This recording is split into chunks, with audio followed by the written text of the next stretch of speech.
Good morning students. हमने पिछले lecture में हम कृतिका का चैप्टर 2 मेरे संग की औरतें पढ़ रहे थे, जिसमें हमने पेज नंबर 19 तक पढ़ लिया था, जिसमें हमने पढ़ा था कि लेखिका के दादी घर में किस प्रकार चोर घुस जाते हैं और किस प्रकार से चोर चोरी का काम छोड़कर खेती करने लगता है और अपना सादा जीवन जीने लगता है। आज हम उसकी आगे पढ़ेंगे पेज नंबर 20 से। पेज नंबर 20 में लेखिका की बहनों के बारे में बताया गया है कि उसकी बहनें किस प्रकार से थी। बेटा, जैसा मैंने आपको पहले भी कहा है कि ये लेसन काफ़ी बड़ा है, इसलिए मैं इसे एक छोटे सी समरी के रूप में बता रही हूँ। यहाँ से स्टार्ट होती है, शुरुआत होती है लेखिका की कहानी।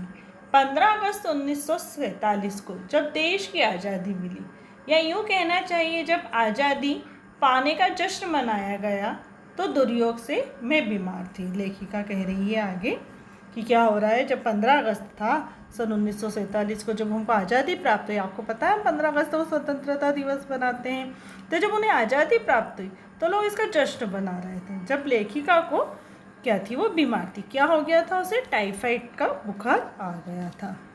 उसके लाख रोने पर भी जश्न मनाया, रोकने पर भी जश्न मनाया जा रहा था। उसे इंडिया गेट जश्न में नहीं जाने दिया। वो काफ़ी रोई, लेकिन किसने भी उसकी बात नहीं सुनी, क्योंकि उसकी तबीयत ठीक नहीं थी। क्योंकि इंडिया गेट कहाँ है? इंडिया गेट दिल्ली में।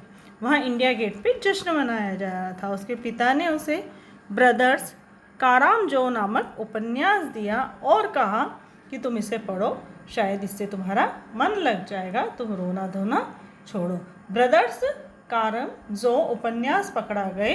किताबें पढ़ने का उसे शुरू से ही शौक़ रहा है, तो उसे किताब दे दी कि तुम इस किताब को पढ़ो, और हम सब क्या जा रहे हैं? आज़ादी का जश्न मनाते जा रहे हैं। उसके पिता ने उसे ब्रदर्स कारामजो नामक उपन्यास दिया, जिसे पढ़ते पढ़ते वह रोना धोना भूल गई और उसमें उसका मन लग गया। उम्र के हर पड़ाव पर वह मेरे साथ मेरे लेखन में एक महत्वपूर्ण भाग को प्रभावित करता रहा। जैसे मैंने कहा कि लेखिका को काफ़ी रुचि थी किताबों पढ़ने में, तो जब उसने उपन्यास पढ़ते पढ़ते सो गई, तो उस उपन्यास को उसने कुछ दिनों में फिर कंप्लीट किया, और जिससे उसका क्या हुआ? प्रभावित हुई उन कहानी से, तथा उसमें रुचि बढ़ी किताब पढ़ने की, उपन्यास पढ़ने की। जैसे जादू का कालीन, मेरा नाटक, 3 किलो की छोरी जैसी कहानियाँ, कठगुलाब उपन्यास, कई अंश उसने पढ़े। अब आगे क्या होता है? माँ जी ने, जैसा मैंने आपको बताया, कि मन्नत मांगी मंदिर में जाके कि मेरे घर क्या हो? मेरे घर पुत्री का ही जन्म हो, मेरे घर पुत्री का ही जन्म हो। मेरी चारों बहनें भी लड़की होने के नाते किसी हीन भावना का शिकार नहीं हो। नानी, माँ और परदादी की परंपरा बरकरार रहते हुए लीक पर चलने से भी इनकार किए रही थी। अब क्या होता है आगे? यहाँ से शुरुआत होती है लेखिका की बहनों की कहानी। जैसे मैंने कहा कि दादी जी मंदिर में जाती है, प्रार्थना करती है और कहती है मेरे घर में पुत्री का जन्म हो, तो ईश्वर उसकी प्रार्थना सुनता, और एक नहीं, उनके घर में 5 कन्याओं का जन्म होता है। अपनी परदादी की तरह लेखिका की चारों बहनें भी लीक से हटकर चलती थी। जैसे दादी थी वैसे ही उनकी पोतियाँ थी। सबसे बड़ी बहन का बाहर का नाम मंजुल और घर का नाम रानी था। उसने शादी के बाद लिखना शुरू किया और अपना नाम मंजुल भगत रखा। दूसरे नंबर पर स्वयं लेखिका थी। उसकी बहन लेखिका थी जिसने शादी के बाद अपना नाम मृदुला गर्ग नाम से लिखना शुरू किया। लेखिका और उसकी बहन को नाम बदलकर लिखने के कारण पोंगापंथी या खुरखुस्सू जैसे शब्द भी सुनने पड़ते थे। अब क्या होता है पोंगापंगी और खुरशुब्दू शब्द? पोंगापंगी और खुरशुब्द शब्द यहाँ पर बताया जा रहा है।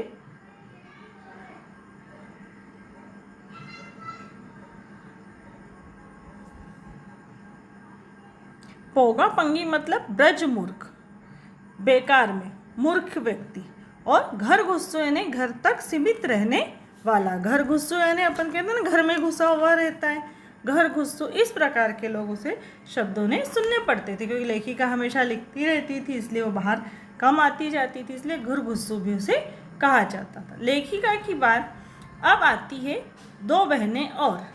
बहनें रेणु और चित्रा लेखन से बची रही। लेखिका के बाद जो उनकी बहनें थी चित्रा और रेणु, वह उनसे बची रही।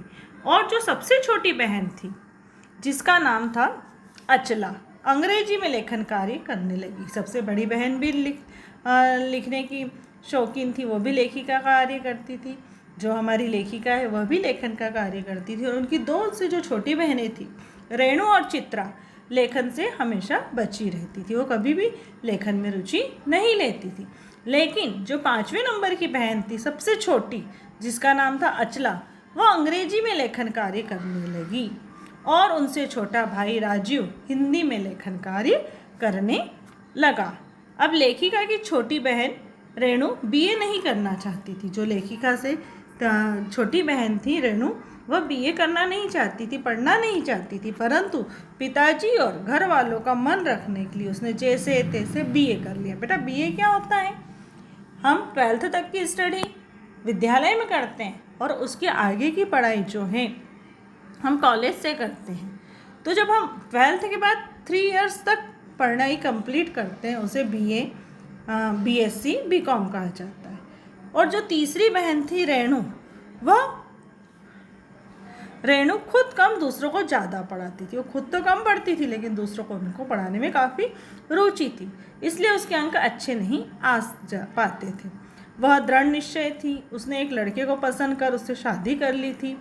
सबसे छोटी अचला ने पत्रकारिता में प्रवेश लेकर पिताजी की पसंद के लड़के से शादी की और बाद में लेखन कार्य में ही मग्न हो गई। अब आगे हम पढ़ते हैं लेखिका के विवाह के बाद की जीवन के बारे में। विवाह के बाद जीवन के बारे में, शादी के बाद लेखिका को बिहार के एक छोटे से कस्बे में रहना पड़ा। वहाँ उसने शादीशुदा औरतों को पराए मर्दों के साथ नाटक करने के लिए तैयार किया। जैसा आप जानते हैं कि पहले की महिलाएं, प्राचीन समय की महिलाएं किसी बाहर वाले युवक के साथ बोलना, बात करना, या जैसे मैंने बताया कि पर्दे में रहती थी पहले की महिलाएं, तो वो बाहर वाले लोगों के साथ या अननोन पर्सन के साथ इतनी घुल मिल नहीं पाती थी, बात नहीं कर पाती थी। लेकिन जब लेखिका वहाँ छोटे से कस्बे में गई, उसने वहाँ के लोगों को प्रेरित किया और वहाँ की औरतों को नाटक के लिए तैयार किया।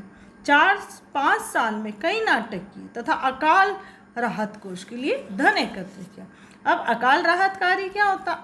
अकाल पड़ जाना क्या होता है? अकाल, जब कई वर्षों तक हमारे यहाँ पर वर्षा नहीं होती है और पानी की कमी हो जाती है, जिसकी वजह से क्या पड़ जाता है? अकाल पड़ जाता है। जीव जंतु बिना पानी के मरने लगते हैं, लोगों को भी कहीं दूर तक पानी लेकर आना पड़ता है। ऐसी स्थिति में वो चीज़ क्या होती है? अकाल पड़ जाना कहलाती है। तो अब क्या होता है यहाँ पर, जैसा कि मैं बता रही थी आपको कि उसने कई नाटक तैयार किए और नाटक के द्वारा जो धन एकत्रित किया वह अकाल राहत कोष के लिए जमा कर दिया। कर्नाटक जाने के बाद लेखिका ने कैथोलिक विश्व से छोटे से कस्बे में एक प्राइमरी स्कूल खोलने की प्रार्थना की। वहाँ पर गई, जब वहाँ पर कर्नाटक में गई तो एक कैथोलिक विश्व का एक छोटा सा जो कस्बा था, वहाँ पर उसने प्राइमरी यानी प्राथमिक स्कूल खोलने की प्रार्थना की। लेकिन क्रिश्चियंस की जनसंख्या अधिक होती है, हम जैसा जानते हैं कि कर्नाटक में क्रिश्चियन की जनसंख्या काफ़ी होती है, तो क्रिश्चियन जनसंख्या कम होने के कारण वे स्कूल खोलने में क्या हो गई? असमर्थ हो गई। लेखिका ने अनेक परिश्रम कर लोगों की मदद से वहाँ पर अंग्रेजी, हिंदी, कन्नड़ 3 भाषाएं पढ़ाने वाले स्कूल खोलकर उसे कर्नाटक सरकार से मान्यता दिलवाई। वहाँ पर उन्होंने क्या किया, एक छोटा स्कूल खोलने की पहले कोशिश करी लेकिन वो उसमें असमर्थ हुई। तो काफ़ी मेहनत करने के बाद उन्होंने हिंदी, अंग्रेज़ी और कन्नड़ 3 भाषा पढ़ाने वाले स्कूल खोलकर स्कूल को कर्नाटक सरकार से मान्यता दिलवाई, जिससे लेखिका के जिद्दीपन का पता चलता है। जिद्दीपन क्या होता है? जिद, हम किसी चीज़ के लिए जिद कर बैठते हैं ना कि हमें ये चाहिए ही चाहिए, वो चीज़ क्या कहलाती है? जिद कहलाती है। इतना सब कुछ करने के बाद भी उसे लगता है कि वह अपनी छोटी बहन रेणु के बराबर नहीं पहुंच पाई है। छोटी बहन उनकी रेणु, जो अंग्रेजी में लेखन कार्य किया करती थी। फिर भी उन्हें लगता था कहीं ना कहीं मुझ में कमी है, मुझे भी और आगे बढ़ना है। बेटा, एक बात ये आप जान लें कि सीखने की कोई उम्र नहीं होती है। ताउम्र हम सीख सकते हैं। जिस दिन हमने सीखना छोड़ दिया उस दिन हम आगे बढ़ना छोड़ देंगे। इसलिए हमेशा जीवन में चाहे हमें कहीं से भी जो शिक्षा मिले, चाहे किसी छोटे बच्चे से भी हमें शिक्षा प्राप्त हो, तो वहाँ से हमें सीख लेनी चाहिए। अब आगे क्या होता है, जैसा मैं आने आपको बताया कि उसे लगता है कि मैं अभी भी सही जगह पर नहीं पहुँच पाई। एक बार दिल्ली में भयंकर बारिश होने के बाद जगह जगह पानी भर गया। जब अधिक बारिश होती है तो जगह जगह पानी लबालब भरा जाता है, यातायात ठप्प पड़ गया।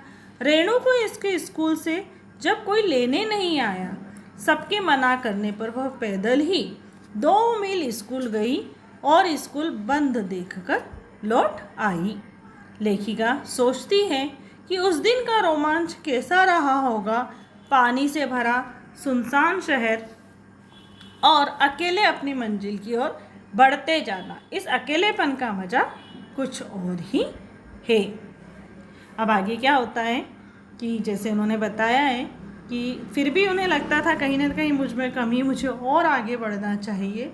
अब एक दिन वो क्या देखती है कि दिल्ली में बहुत ज़्यादा पानी भरा गया है और सारे रास्ते ठप्प पड़े हुए, लेकिन फिर भी रेणु क्या करती है? स्कूल जाती है और स्कूल जाने के बाद क्या देखती है कि वहाँ स्कूल बंद पड़ा है, कोई भी बच्चे नहीं आए हैं। वो वापस पलट कर आ जाती है। सोचिए बेटा, जब सुनसान जगह हो, पानी लबालब भरा हो और वहाँ पर हमें इधर उधर जाने का मौका मिले तो वो मज़ा क्या होगा? अलग ही होगा। छपाछप करते हुए हम जाते हैं, आते हैं। तो ये तो एक आपका मनोरंजन की बात है, लेकिन हमें इससे यह सीख लेनी चाहिए कि सीखने की कोई उम्र नहीं होती। हमें हमेशा सीखते रहना चाहिए और अपने जीवन पर आगे बढ़ते रहना चाहिए।